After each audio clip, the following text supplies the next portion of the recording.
Opposition जमातों का मुल्क गिर एहतजाज आज। शहरियत तरमीमी कानून के खिलाफ तमाम रियासतों से आवाज बुलंद करेगी अपोजिशन पार्टियां।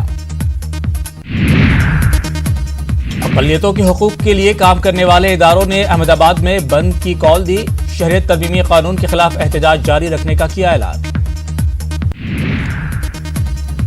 हैदराबाद में CAA के खिलाफ एहतजाजी प्रोग्राम। कम्युनिस्ट पार्टियों की जानिब से किया जाएगा एहतजाज।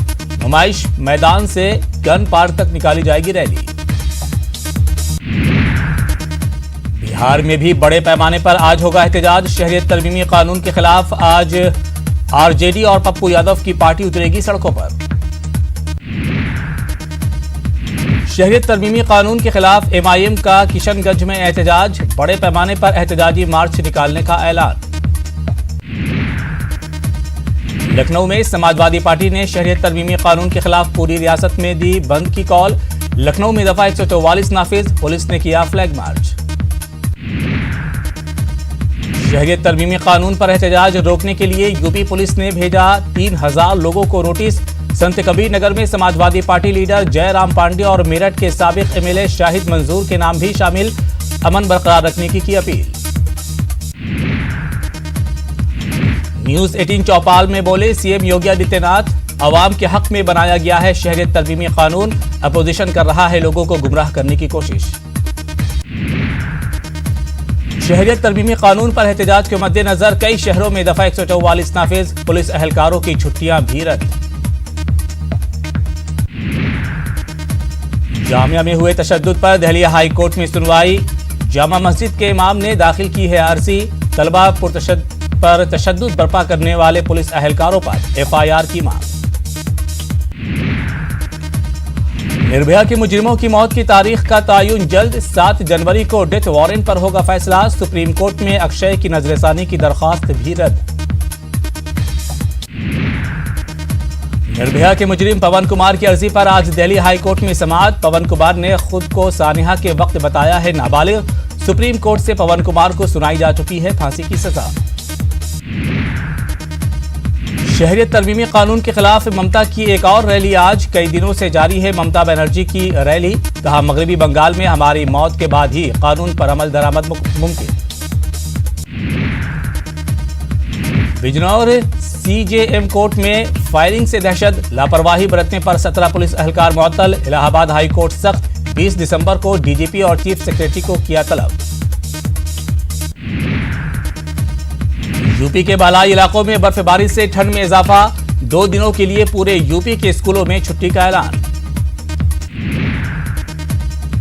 यूपी रोडवेज मुलाजिमीन के लखनऊ हेडक्वार्टर घेरने का ऐलान। मुख्तलिफ जिलों से मुलाजिमीन आज लखनऊ करेंगे कूच। 17वीं सदी पर बनी फिल्म में तानाजी द अनसंग वॉरियर पर आज दिल्ली हाई कोर्ट में समाअत। अखिल भारतीय क्षत्रिय कोली राजपूत संघ ने दाखिल की है अर्जी। 10 जनवरी को रिलीज होगी फिल्म। आज गया में नीतीश कुमार का जल जीवन हरियाली यात्रा। अबगेला खदान का लेंगे जायजा। गंगा नदी का पानी सप्लाई का प्रोग्राम। पटना में CPWD के इंजीनियर अमीरुल्लाह अंसारी को बदमाशों ने मारी गोली। पटना से ट्रांसफर करा लेने की दी गई थी धमकी। अस्पताल में जेर इलाज हैं अमीरुल्लाह अंसारी। मुजाहिद आज़ादी अशफाकुल्लाह खां की यौम शहादत आज ही के दिन 19 दिसंबर 1927 को अशफाकुल्लाह खां ने फांसी के फंदे को चूमा था।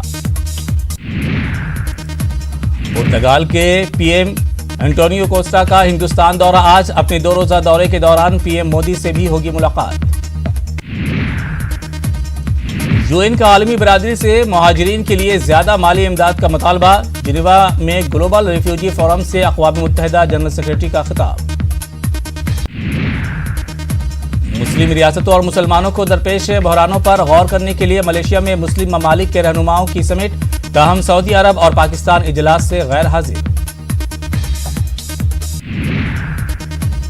अमरीकी ऐवान नुमाइंदगान में सदर ट्रंप के मुआखजे के लिए वोटिंग। ट्रंप ने मुआखजे को बताया अमरीकी जमहूरियत के खिलाफ खुली जंग।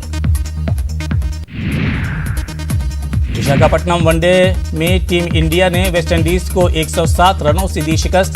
राहुल रोहित की सेंचुरी जबकि कुलदीप ने की हैट्रिक।